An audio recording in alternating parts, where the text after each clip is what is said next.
Unscripted, unshackled, uncouth. What you're about to hear is for more mature audiences only. It's Miguel and Holly, Uncensored.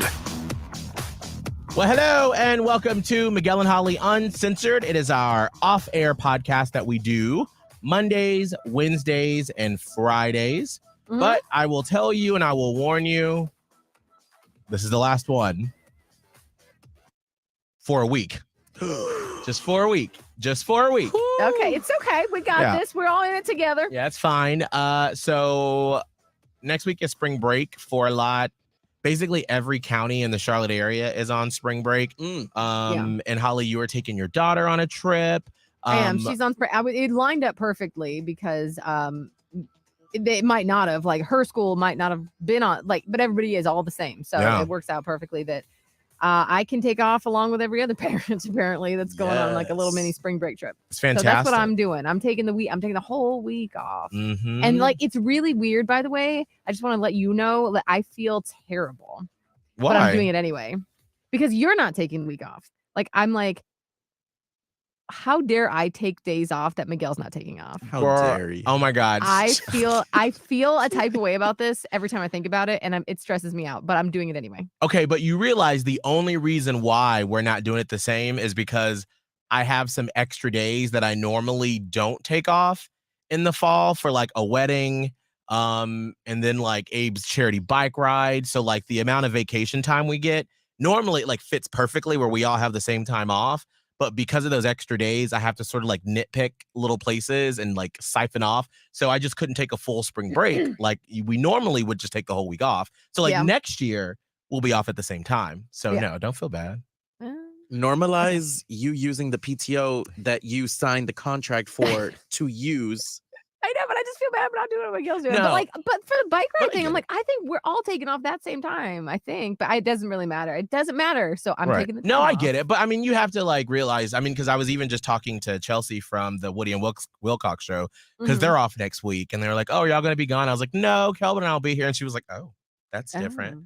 And I'm like, normally we do. And the reason why, like, Kelvin's like, bitch, bye. I will take it, Bob. Bye. Well, it's just that Holly and I have been working together for 15 years. And so we always take vacation together because it just doesn't sound the same when one of us isn't here. Yeah. Correct. And so that's just what we always do. And so it is hard when like one of us isn't here for whatever reason. And I remember one time, Holly, I think you were off for like a week when you had the like throat thing. Remember, you were sick. Oh my God, that was the worst. It was right around Super Bowl time. Yes, I was off work for like a week. Damn. And I had gotten strep throat, but no one could diagnose it. And it kept getting worse and worse. And finally, like the Monday after the Super Bowl, I just walked to an ENT place that's luckily 50 feet from my house. And they had to do like this emergency like surgery basically like in office because it was strep that had turned into an abscess behind my tonsil. Oh, you got pictures? You would. You don't want. You are so nasty. Why do you want to see that? No. I just want to see it. And so I was out for a few days because it was not pretty. Oh my gosh. But so if you do listen to the live show on Hits 96.1, Kelvin and I will be doing it Monday, Tuesday, and Wednesday. And then Thursday and Friday, we will be off. It'll just be the best of Miguel and Holly. So that'll be fun. All right. So I want to preface this with, if you've been a longtime listener of this podcast, you know that what we mentioned last week or on Wednesday, we duck and weave and we bob and weave through different topics. Sometimes it's controversial. Sometimes it's lighthearted and fun. I have on purpose not talked about a lot of political stuff because it's just been too painful and it's been too emotional. And I just want to be very transparent here because we have a new audience. We have a lot of you from Charlotte. And so you're still getting to know us. And especially if you've dived into this podcast, you haven't really heard us talk about politics before. Well, if you ever are bored and you're on a road trip and you want to go back and be like, what did Miguel and Holly sound like 3 years ago? If you listen to during the pandemic times, during the election in 2020, there were some very emotional episodes where we went heavy into politics because we don't touch it on the show. And this is a space for us to do it. But I felt like, because at the end of the day, this is a job, what we do. And like, this is what pays the bills. Right. And so as we're getting to know our new Charlotte audience, we don't know how you feel about things. And so I'm like, you know what? There are so many other sides to us than just politics. So let's like, wait a minute, get to know each other before we go there. Yeah.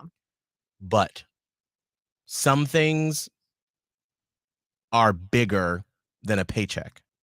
Some things are bigger than trying to be PC. When things start to affect how you live, it's different and it's bigger than that. So I say that to say that I'm going to be honest here, if you're a conservative, this may be a little upsetting to you. That doesn't mean that we can't be friends. That doesn't mean that we do not want you in the Platypus Posse and the Miguel and Holly fam. This just may be a little bit too much for you. But if you want to hear the other side, this may be an education. And I have grown because if you go back to those 2020 podcasts, when I said some pretty mean things because it was very heated, but I came back and apologized because we had some conservatives that were like, you hurt me. And I listened to you and I felt really bad. So I want you to know that we're going to have a very open and honest and frank conversation. Yeah. But I just wanted to say that up front. That's fair. Okay. I think it's a good disclaimer. Yeah. So with that said, I wanted to welcome someone that if you live in the Charlotte area, if you've ever been to a drag brunch, you have seen her slay it. Or what do you say? Walk that duck, Kelvin? Walk that fucking duck. Woo! Welcome to Miguel and Holly Uncensored. Drag queen extraordinaire in Charlotte, Erica Chanel. Yay! Hello. Hello. Welcome, Erica. How are you? I'm great. Thank you so much for having me. It's so nice to see you sober. Right. And I'm talking about me. I'm talking about me. I'm not talking about you. That's a little rude. No. Miss Mammy is professional at her job. Not Kelvin, though. Not me. But I'm sober now. Right. Well, that's what drag brunches are all about. But before we get into sort of like the, why we brought you on to hear from you about what's been happening around the country with drag queens, like, who is Erica Chanel? Because when we see you, I mean, you're one of the first drag queens that my husband and I saw when we moved here to Charlotte a year ago, when we were like, let's go to drag brunch and maybe we'll meet some gays. And then we saw that it was like all straight women and we were like, damn, where the gays at? What happened? But you were so hospitable, you were so friendly and so welcoming, and you just put on a damn good show. So how was Erica Chanel born? It's kind of funny. I never thought that I would be doing drag. I had a corporate job. I used to work for the bank, and I just didn't think I was going to do drag, but all my friends at the time were doing drag. So I ended up doing a competition many years ago, maybe 2013, I think, 14. Yeah, I just graduated high school. And I was like, oh, I like this. And then I just kept doing it at a bar where I used to live in Greenville, South Carolina, called South 29. And I ended up doing competition and I won. And then I got on the house cast. And then I just started doing drag, but it was very just like a hobby. Like I was still working a day job. I was just doing drag on basically Saturday at the time. I wasn't doing any brunches because really back then brunches was not really a thing. And then Charlotte, there was a bar called Boulevard 1820, and it was like a drag queen restaurant where like we served in drag and we also performed. And I saw it was opening and my friend was working there and I was like, I should go see if they want to hire me. So I went, and then on the spot, they were like, okay, well, if you want this job, you have to start like next week. And I was like, and I was like, am I going to quit my good corporate job to be a drag queen? And I ended up quitting my job and moving to Charlotte like 4 years ago and working there for the time. And then I moved back to Greenville right before the pandemic happened. do not like it. There's not many options for gay people or drag in general in South Carolina. So then Mm. I moved back to Charlotte, and I've been here 7 months now, just doing drag every day. And the last, I would say, 3-4 years of my life, I've been doing drag full time not every day, but basically every day I am doing something drag related, and I've made it a career and a brand. And it's something that I think I would probably be doing for the rest of my life. Absolutely love Wow. that. Now, being from South Carolina, how has your family reacted or been with you being a drag queen and making that your career? At first, it was very difficult. I remember when I came out as gay, my mom was like, "Yeah, I love it. Whatever. Just don't wear women's clothing." And I was like, "Yeah, I'm not gonna do that. I'm not that gay." I'm not that type of guy. And Yeah. now I wear women's clothing for a living. So, so it was kind of difficult, being raised in a very Southern Baptist, going to church all the time. I mean, I was at church Wednesday, Thursday, Friday, Saturday, Sunday, I feel like. But now my mom and my family, they're my number one supporters. My mom buys me dresses. She likes to go wig shopping. She always wants me to do her makeup.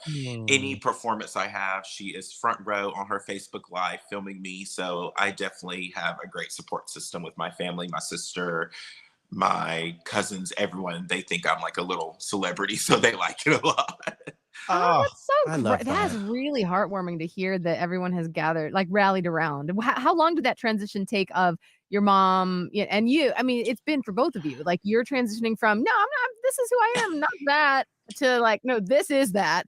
For your mom being like, well, don't do that, to like front row. How long did that span? How did it go? So I came out in 2011. I was like in 11th grade, and I remember just posting it on my Facebook at the time. I was like, "I'm gay. If you don't like it, oh well." And then I didn't get on Facebook, and then I had to go to school the next day, and I was like, "Oh my God, everyone's gonna beat me up." But Oh, really surprisingly, where I lived, it was a very small town in Easley, South Carolina, which is like near Clemson, if you know. Um, no one really cared. I mean, they were like, "Girl, we already knew," but like, no one really. I was Like, very fashionable at school, if I would say. Like, so people, they're like, we've been at this party, we know. they were like, "Girl, we knew." But I think it took. I did a pageant for like Upstate Pride, and I don't remember what year it was, but I told my mom about it. I didn't know she was gonna come, but she ended up coming, and I was like, "Oh wow!" And she was like, "Oh my God, I love it!" And she was like, "I see your joy, and I see that you're happy." And then one of my very first brunches here in Charlotte, with the Vanity House, we used to do brunches at Vita Cantina, which used to be in the Epicenter area. That was her first time coming to see me, and she like made it a surprise. She told them that she was going to come, but don't tell me. I've been asking her to come to brunch, and she was like, "No, I just think that's too much for me." And I remember like walking down the steps to perform my number, and right there was my mom, and I just like broke out in tears because I was like, I never thought that she would. You know how like they support you, but like they're just like, "That's just not my thing. I'm not going to From show up." afar. Yeah, Mhm. but in that moment, I truly could see that my mom was happy for me. And now I tell you, if it's a show that I have in Greenville or even sometimes here, she is always there. So it took a couple of years, but I think with patience and just her learning, and she took a lot on herself to learn what drag was and to educate herself. And so it's been pretty great. That's beautiful. It is. I know that you've been watching this season of Drag Race and how they've had comments about Lux Noir London, who's a contestant who is extremely confident. And when we've heard her backstory, I think in the last episode about how her family and her upbringing really has given her that confidence, I feel like you kind of have the same thing going on as well. I think that's why you're just one of my favorite performers. I'm Oh, sure one thank of you. Miguel's favorite performers Mhm. here in Charlotte, because you exude that. And that comes from just a loving family, and I wish all gay kids could just have that. Yeah, me too. It wasn't easy. It was a hard road. But I love my mom and she loves me. My dad, Miguel, you probably can maybe understand, in the Black community, dads, they're not really with the gay stuff. So it took him girl. I don't have a dad, but my uncles, it did take them a while to turn around and to sort of be comfortable because some of my uncles growing up, they would, because like you, now that we can all laugh about it, they were like, I mean, we knew. We Yeah. knew. Like, I remember one of my uncles being like, I'll get you a hamburger because I love hamburgers. And they were like, I'll take you to McDonald's if you stop playing with girls. Oh. Because I would always play with girls. And like now since then, they've learned and they're like, I'm so sorry. I am so sorry. So I 100% understand. Yeah, and I feel that. And like he supports me. He's been to a few of my drag shows, but I can still tell it makes him uncomfortable because I don't think he understands that like I don't live my life. Like I don't like right now, I don't wake up and I'm just like, oh, I'm Erica Chanel. Like I'm in full drag. Right. Which many people think. But it's like, that's my job. It's like anybody else's job. It's a career that I've made and it's a business. And I don't think he kind of understands that yet, but I'm sure he will eventually. But he is kind of supportive. So I mean, I can't knock him for, at least he's trying. Man. What's been some of the outside of the Kelbins and me and the drunk girls at the drag brunches, that we're just there to drink and have fun. Have you had any sort of moments where maybe it was someone's first, seeing a drag queen for the first time, or, someone bringing their young gay kids to a drag show? Have you had any experiences like that? Yeah, I have one show in town at Free Will, and it's our all ages brunch. So you can bring your children or whatever. And honestly, that's probably one of my favorite brunches because I've had so many parents bring their young kids, and they're like, my child is, experiencing this, and they want to be a drag queen, or like they want to come out and trans and things like that. So those brunches mean way more to me than the gays and the women throwing money on me and screaming, because it's like in that moment I am being a role model for some kid that probably never thought that they could experience this. Because when I was young, I didn't even know what drag was. When I was little, I never saw a drag queen. I didn't really hear of drag queens. So now that it's just so mainstream, I'm able to, impact these young people's lives that, they can see someone like me, someone who is Black, gay, and proud out here living their joy, and that they can do it too. So that is like one of the main reasons why I do drag. So speaking of, with everything going on in our political world, there are so many states that have tried, and some have put them on the books, drag bans in places. And now here in North Carolina, with one of the Democratic Congress people who have switched parties. And so now there is a supermajority of Republicans here in North Carolina, which means our Democratic governor does not have veto power anymore. They can just ram it through. But we don't know how she's going to vote on stuff. But there are already rumblings of like, here's what they're planning on doing. So it could be coming to North Carolina. But in South Carolina, where are you from? I was just pulling up a list here earlier that I think that they've introduced a bill about Senate Bill 585, which could prohibit adult cabaret on public property and other places where it could be viewed by minors. It was introduced on March 2nd. The text defined male or female impersonators as part of a adult cabaret. Violators would be guilty of a first offense misdemeanor. I can never say that word right. Misdemeanor. Thank you. Yep, Face a fine of up to $1,000 and up to 2 years in prison. So when we started hearing about these drag bans, how did that make you feel as your chosen career?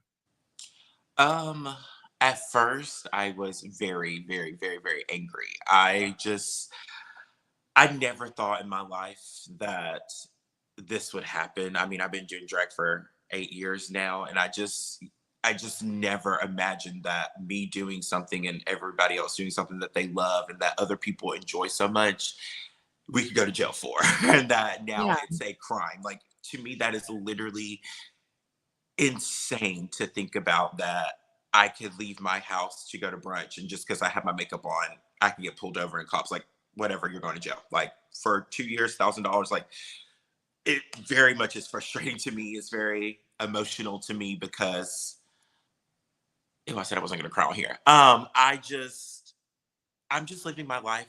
People are just living their life. We're just doing things that make us happy. And I'm so frustrated right now because I'm seeing my friends in Tennessee and my trans brothers and sisters in Tennessee and now in Florida, like fighting for their lives. And I just cannot believe that we are taking 10 steps back when I really thought that we were taking 10 steps forward. So it's very frustrating. I think right now I am going through an emotional phase of it because now it's like affecting me. I didn't think I was going to talk about this. I haven't really talked about this anywhere because I was just meant to be kind of quiet about it. But a few weeks ago, I did a show at a school in Raleigh. I mean, in Winston-Salem, like at a college. And I like danced like around a girl and everything. And someone picked it up, which is like this liberal, like this Republican, they hate the gay page, and they picked it up. The news picked it up.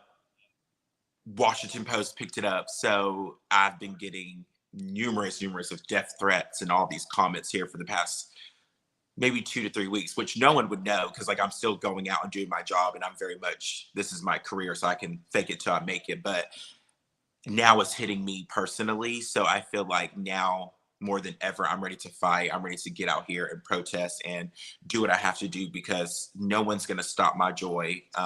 Because I know the type of person I am and the people I work with. I know that we are all doing this for love, entertainment, and joy. So yeah, right now I'm just going through like kind of an emotional stage about this whole thing, especially it coming to South Carolina because I still work there a lot. So it's kind of sad. It's not kind of, it's actually very sad. And like the school wanted you to be there. Like I'm assuming you had like a deal with the school, right? You didn't just Yeah, like it show was. up and we're like, It was a Surprise college. drag, pop-up drag. It was like for their second Pride, and it was like a big thing for them. The students loved it, they enjoyed it, and then the news picked it up. It's a page. It's called Libs of TikTok. yep, I see that all the time. They are just honestly terrible people, and they just try to spin anything we do. I mean, they posted a brunch here in Charlotte. I don't know if y'all have been to the Artisan Palette, which is like in Plaza area. They do like a charity drag brunch, and it's open to all children. And someone just had their baby, and they were like holding their baby up, and they were like tipping the queens, and they're like, "This is disgusting." And I'm like, "It's your choice whether you want to bring your child or not. So do not knock someone because they want their child to experience this. If you don't want your child to go, don't bring your child." And if you ask any drag queen, honestly, we don't want your children there anyways. Like, to be honest, they're not paying for a ticket. They're not buying they are not giving us, like, we're not making a profit off of your 6-month child being there. So like, we do not care if your children are there or not. Yes, we love to have them there, but like at the end of the day, we do not care. Right. That's my big. I'm like, okay, well, like obviously this parent, for whatever reason, wants their kid to be there. So like, what's the issue with the drag queen? Take it up with the parent. Right. The drag queen is just out here performing, and these parents are like, well, we wanted to give our kid like an additional alternative education. Cool, but like now as a parent, I'm like, well, I'm not taking my kid anywhere now because I don't want to ruin anybody's stuff. Yeah. Even though she would have loved it, I'm like, nope, too dangerous for the drag queens. Right. Yeah. Right.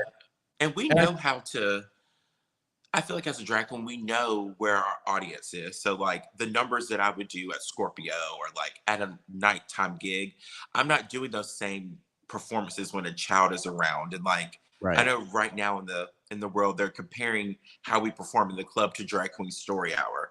But at Drag Queen Story Hour, I'm not performing. I'm literally, if you look at all of them, most of them are wearing princess gowns. They're wearing costumes, and they're sitting down reading a book to a child. It's nothing. There's no performance involved. So like, I don't see how they cannot split the two. Well, they're purposely not looking at nuance. They're purposely not looking at any sort of nuanced situation. And what they do is they're weaponizing and using it all in one big blanket thing where it's like, here's what any given drag queen could do on like a late night 2 a.m. show. And they're like, see this behavior?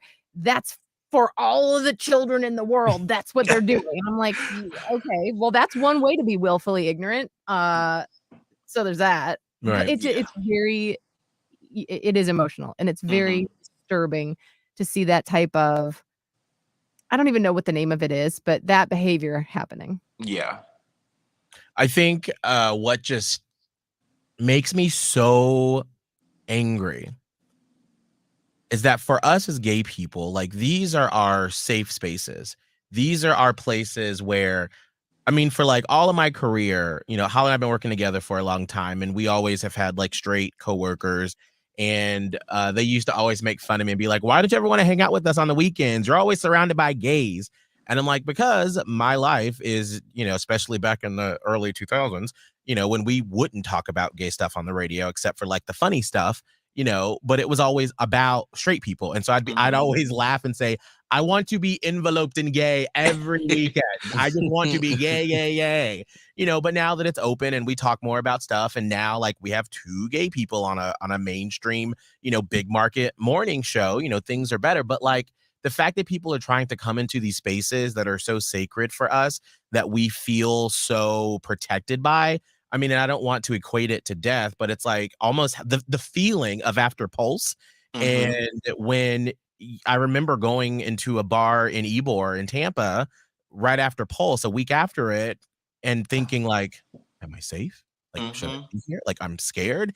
And it's like, now it's the same thing of like just going to a drag brunch because you're mad that people chose to bring their kids there, which you don't have to. Right. Like, let's talk about when you take your kids to Hooters or to the swim park, you know, to cheerleading, you know, whatever the all of case it. may be. Like, that is your choice to do with your kids. And Right. that is what frustrates me. I'm sorry, I'll be off my soapbox in like 30 seconds. I know you're This is what frustrates me about Republicans that are in that vein, because I want to I know that not all Republicans believe that, but those that are on that hill, that they're like, we want to be able to do what we want with our kids, but you can't do what you want to do with your kids. Please make it make sense. Please make that make sense to me, that I don't have the choice to do what I want to do with my kids, but you can do whatever the fuck you want to do with your kids. Make it make sense. I agree. It's less about the kids. Well, that's what I'm talking about. It's not really about the kids, not really. That's the smoke and mirrors. That's the red herring of this whole thing. It's about transphobia or people that don't like drag queens. And they're using the kids to do away with drag queens. Like that it's not really about the parent. Because if it was about the parents and the kids, there would be more of an outrage about parents taking their kids to drag shows. Correct. They would be the ones at fault. And you notice it's really like they're not the ones getting censured. It's the drag shows being censured. And so it's like, again, I don't know the terms for that type of behavior. I don't know if it's not behavior, but like the terms for that type of smoke and mirrors sort of chicanery that happens, where it's like, hey, I want you to pay attention because obviously I'm a good person. I don't want to see, you know, kids get hurt or abused or whatever. And how do you argue with that? Right. That's why they do it. You can't really argue because nobody wants kids to get like any type of situation. Right. Like, I think as a humanity, we can all do this. Like, we're all on the same page, but you all have to like pound the chest loudly and be like, well, we specifically love kids more than you love kids. And it's the drag queen's fault. And it's like, wait, what? Like, what You're are you going talking after about? the wrong thing. But like, even to call it out in the way that I'm doing it is a little bit complex. You kind of got to follow along. And that's what makes it so devious, because it is gray. The area is gray. It isn't black and white. But by making it about kids' safety, they've easily made it black and white. It's a very easy thing to say, yes or no. Do you love kids or not? Right. Right. Well, now what are we talking about anymore? And the whole thing boils down to they simply don't like the LGBTQ community. They want to erase. They want to erase all that. Yeah. And like I tell You people, wanna like, see it. it's not even about us as drag queens. I tell people that I think they're just using drag as a clutch. It's really about our trans brothers and sisters out here that they are ultimately trying to erase, and they're trying to tell them that they can't be who they are. Because I don't live my life as a trans person. I don't live that walk, but I have so many friends and people in my life who are trans people, and it's not about the drag queens. It's really about them hating trans people and the transphobia that this country has. And it's literally disgusting. I saw the other day, I think it's in Iowa, that they're giving kids under 18, whatever, maybe 2 years to detransition. And for me, that is absolutely disgusting that you're telling someone who is just truly being themselves that they have to go back into the closet and be the person that they hate. That is truly disgusting that us as a country, we are doing this. It's Right. baffling to me that this is the world we live in right now. I don't know why they have the idea that drag queens are the ones, or there's some sort of agenda that if a child is exposed to a drag queen, they're going to confuse them and make them, transition and et cetera, et cetera. It's all bullshit. Like Mhm. we, we growing up were barely exposed to gay culture, Mhm. and we came out the way that we are. How the fuck does that make sense? I It just agree. it gets me so angry. I Yeah. don't understand how they correlate that. They just want to erase all of it. They want to erase it. They think that it's contagious of some sort. It's all bullshit. It Mhm. is. A It's just, straight sure wasn't contagious for me. I'll tell you that much. That's Okay. right. I tried real hard, but I it mean, just didn't catch. I tried and it didn't work for me. So yeah. It's So, crazy. what can we do if there is a way? Do you know? Is there a way? Because I know North Carolina at this point, we haven't heard of anything that's about to happen, but I'm sure it's a coming. Do you know of anything yet of like how we can help or what can be done? not really here in North Carolina. I know a lot of my friends in Nashville and in Florida.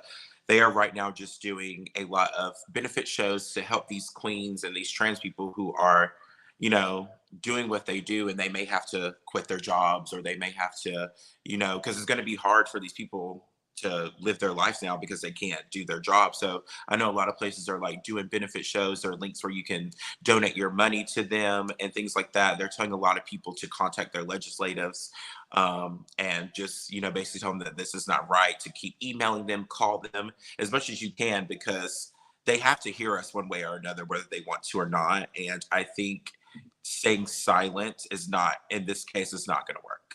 Yeah. And I think also too, just speaking up, and being present.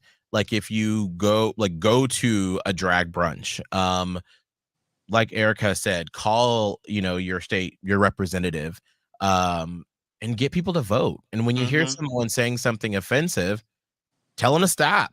I just Yeah. had somebody that followed me for a long time. Um, I retweeted an article about the whole controversy with I don't remember their last name. Her last name Dylan. Oh yeah. With the Uh, Bud Light, yes, the whole Bud Light yeah. situation. Yeah. And I retweeted an article, and like somebody who's followed me for years, they were like, "That's a guy."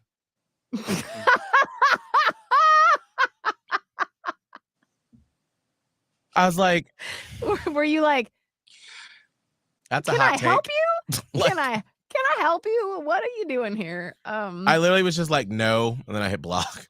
I was And just like, it's just crazy, because why do they care about people's sexual orientation or their sexual gender? Like, why do conservatives and the Republicans who are like that, why do you guys care so much who I'm sleeping with or what I choose to live my life with? For me, that is very weird. That is very, very weird, because I don't care that you're straight. Like, I don't care that you're sleeping So with the church lady's sister. I don't really care. Like, so I don't know why y'all care so much what we're doing in the LGBT community. Like, it's very weird to me. And I know this is going to sound wrong, but there's an ending to it. Why would anybody choose this? I Yes. love being gay. I love being a pansexual. I love it. I love the culture. I feel so comfortable and safe. But why would anybody choose that? Why would Mhm. anybody choose to be hated by so many people? Why would anybody choose to be so confused and have to make the hard decision of transitioning? Why would anybody choose to be fucking taken away from their family, or like, well, get kicked out from their family and be exonerated? Like, I just don't get why anybody would choose that. Why? right. They think that that is a choice. yeah, they're like, well, people must love this. Right. Can't wait to sign up for that. Sign me up for being totally bashed on social media. Sign me up. No. Mm. Yeah, I don't get that either. I don't understand like to me, when this whole thing started cropping up, which it feels like it wasn't that long ago, but I guess it was.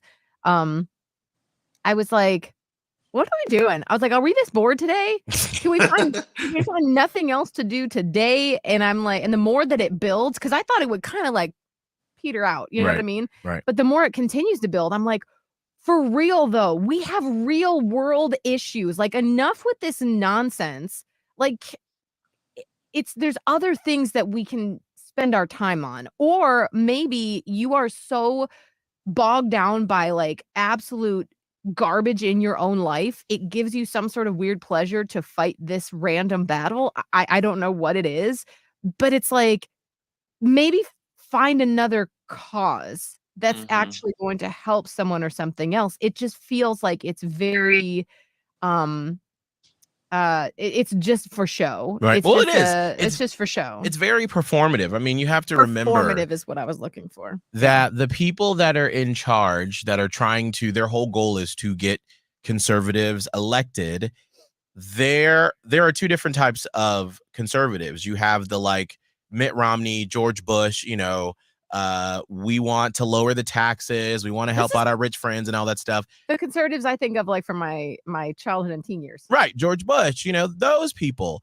And then you have he who must not be named. New the wave. thug. New wave. The thug. The other leader who, they only can get elected by fear. They always go, the drag queens are coming after you, the trans people are coming after you, the black people in the streets are coming for you, everything is unsafe, and it's only us that can help you. We are the only ones that can save you. It's the fear and the shame. It's the fear. That's exactly what they run on. Like, tell me a policy that they've put forward in the past 2 or 3 years where they said this is good for everybody. They don't. They just rule on fear. And that's why, even if you are conservative and if you've made it this far, think about that. Think about the people and what they're saying. Are they actually saying, hey, I want to help the schools in your area. I want to get the potholes out from around you. I want to make sure that the teachers in your community are being paid for. I want to make the parks beautiful. I want to make sure you have safe drinking water. Is anybody saying that? No, we're talking about brunch.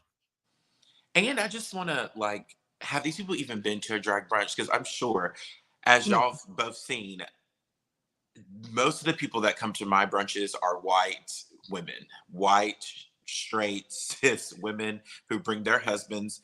And I will say I've never had a brunch where someone's came up to me afterwards and was like, I hated this experience. This was the worst time of my life. I've had so many people come up to me after brunch and been like, this is exactly what I needed. I've been having such a hard week and I came here to release all of my energy, and you guys performing and the energy in this room has helped me. It's like, just take the time to educate yourself. Go to a drag brunch. See what we are doing. We are just performing on the stage like Lady Gaga, Beyonce, Britney Spears. What they are doing is technically what we are doing in drag. Like, we are just performing. So I just do not understand why it's such a big issue. But you want to go see a play, or you want to go see Medea, or you want to go see the characters at Disney World. You don't know if Mickey underneath that costume is a man or a woman. Right. So what does it matter what I'm doing, because I am technically a Mickey Mouse. Like, that's what we call it in the Vanity House. Like, we're Mickey Mouse. You never, you don't, besides y'all now, you know what I look like now, but 9 times out of 10, the people that come to brunch, they never see the side of me. So they don't know what's underneath all the makeup and the glitz and the glam. So it's just all an illusion that we're doing. And it's just for fun and enjoyment. And I don't know, but I don't think anyone's ever been harmed at a drag show. So no. I mean, maybe if they got drunk and tried to stand on a table, or they got too drunk. So let's end on a positive note. If someone's like, you know what, I'm gonna go to a drag show, I'm gonna go to a drag brunch, what are the rules for a drag brunch? So all my shows, I start with 3 simple rules. I think the biggest one is just be respectful, come with an open mind. And just have a good time. And I say rule number 2 is drag is not cheap. So if you are going to a drag show for the first time, please tip the entertainers. Hair, makeup, costumes, lashes, things cost lots and lots of money to look as crazy as we do sometimes. So just as you are tipping your bartenders and your servers, you can tip us just as well. And 3, just honestly have a good time. Drag brunch is just fun. It's just a fun thing. I'm so glad it's mainstream, and here in Charlotte, there's a brunch every weekend that you can choose, but I mean, you should definitely choose mine. But I'm just saying, but I'm just saying, it's just a fun thing. So just come and experience it, and I think it would change your mind of what people really perceive of what we are as drag performers. Where are you performing in the next couple? Are you doing any Easter drag brunches?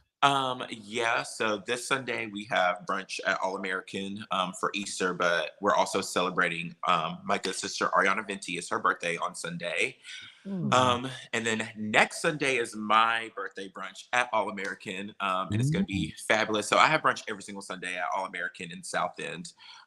So if you ever want to see a brunch on a Sunday, I'm 90% always there, but I do travel, but I'm normally there. You a working girl. There was one weekend I was looking at your Instagram and it was like 2 or 3 shows a day. And I'm like, girl, you That's tired? You I'm tired? tired thinking about it. I am tired. Sometimes I work 2 shows Friday, brunch Saturday, show Saturday night, brunch on Sunday. And now I have a Thursday gig, so now I'm starting to do drag Thursday, Friday, Saturday, Sunday. God bless you. So it's a lot, and I tell people all the time, I'm like, they see the glitz and the glam like y'all do, but drag is, for me, being like a producer, producing my own shows, doing all this, it's a lot harder than people think it is. Like, it's just not about getting on the stage and performing. When I'm not on the stage performing, I'm still emailing, working, trying to get new venues, booking things, social media, which y'all know all about social media. So it's like, it's a full-time job. Like, it takes up majority of my life. Yeah. Well, thank you for the joy that you bring. Thank you. I've always just loved and just been drawn to drag culture, drag queens way back in the day. In Panama City Beach, Florida, I used to host drag shows at Splash Bar, Florida, and look, Tiki Hut. I wasn't in drag, but I would just be up there hosting, and they would do shows at You nasty. You nasty. I was so nasty. Like, I would literally have to do a warning and be like, hey, if you know me from the radio, this is not the same Miguel. I was like, we gonna see some stuff. Miguel, we need to get you to come host a vanity brunch. Like, you be the host. I won't host, you host it. Yes. Bitch, So I good. would live for that. Oh my God. We did that in Tampa. We had Miguel's Big Gay Brunch for Pride, and we would do it every week in June. And they were on every week was a lot though. I must be absolutely honest. That was too much. Especially waking up early, and then I'd be like, well, I'm gonna have some mimosas since it's Miguel's Big Gay Brunch. Oh, those Mondays were rough in June. Yeah. My gosh. But yeah, we'll have to get together and organize something and make that happen. That'd be great. How can people follow you on social media if they're like, I'm in love with Erica Chanel, I want to know more about her? So every one of my social media platforms is the Erica Chanel, Erica with a C, Chanel like the brand, as you can see. And you can also look me up at the Vanity House Inc. That is the management company that manages my drag career. They always post where I'm going to be. So those are the 2 places where you can always find me. And we always are on our stories, so you'll always see where I'm at and where we're working next. And by the way, I really appreciate that, you know, as a person who was really into the gay world in Tampa, St. Pete, they didn't have, or they don't have, unless it's happened in the year I've been gone, the companies like the Vanity House. I can't remember the other one that's here. Is it DKO? Yeah, DKO. They don't have that. And so it was always kind of like, outside of going to the bar for the drag shows, it always kind of hard to like figure out where drag brunch is. And so moving here, when I was just like Charlotte Drag Brunch, and it was like Vanity House. Oh my God, I love it. Yeah. Fantastic. So thank you so much. And thank you for joining us and spending time with us. We appreciate it. No, thank y'all so much for having me. It was great. Thank you so much. See you later. Yes. Thank you. Bye. Bye. I took Kelvin out. Sorry. Damn. That was so insightful. It's so interesting to hear from someone who is actively about to possibly have their livelihood. I mean, she quit her corporate job to do this, and now people are like, no. Yeah. And this is a big financial city. Yeah. Like, that's job Yes. security here in Charlotte. Wow. Man. Well, I hate to sort of leave on that note, but I think that I've been wanting to do an episode where it was just like, girl, we got to go into politics, because it's just, and I keep wondering, I'm like, is it just me because I consume myself with it? But like, even when I don't, and I just sort of be like, okay, well, what's going on? Let me just make sure I'm in the know. Mm-hmm. Like, it's getting really scary. So please pay attention. And Please. it's I feel like when I open Twitter, like Twitter has just turned into this. And I'm like, did Twitter turn into this, or is this just the direction the world is going now? Like, Right. It's just so heavy all the time. So I would encourage you to take a break when you need it. Okay. You are not required to immerse yourself in this all the time, because it can really damage your mental health. But at the same time, though, I will encourage you to be in the know, because this isn't like my taxes may go up a little bit, No, be aware. These are, but you don't have to doom scroll. no, you don't, but be aware and know what's going on. And like, we can't just sit around anymore. Like, this is the time. Like, when you think about it, like my grandma, when we read about the civil rights movement, like my grandma was living in that time, Yeah. and I'm sure at the time it didn't seem like black and white photos and, the movies that we see. That was just life. Well, So, it takes years absolutely. for change to happen. And so we're in La Revolution. Okay? We are. Like, we're in it. And it's when they talk about this time period, 100 years from now, they'll be like, oh, and they'll call it whatever this is going to be called. Mm-hmm. That happened. And when kids learn about it, they'll be like, oh, that was like a day. It will take 10 to 15 years for a full change to happen. Anybody tired of living through historical moments? Too late. You know what? We've already decided our entire lifespans are going to be historical moments. Okay. Facts.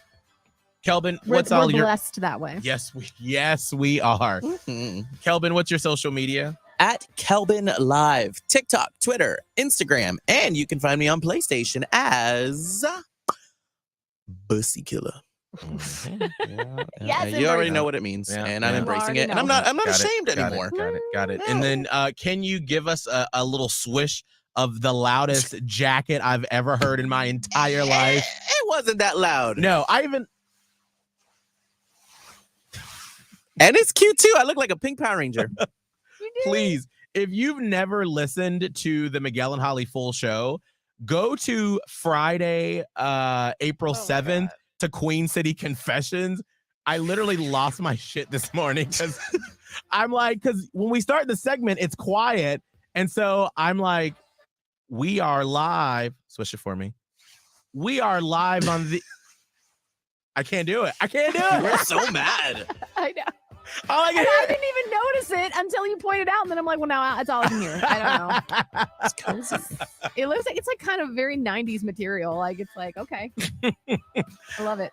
Holly, what's all your social media? Radio Holly on TikTok, Twitter, Instagram. Yes, I have decided to commit to my telling of college stories once a week on TikTok. Yes. I'm trying a new thing. And next week, not next week, because we won't be here next week.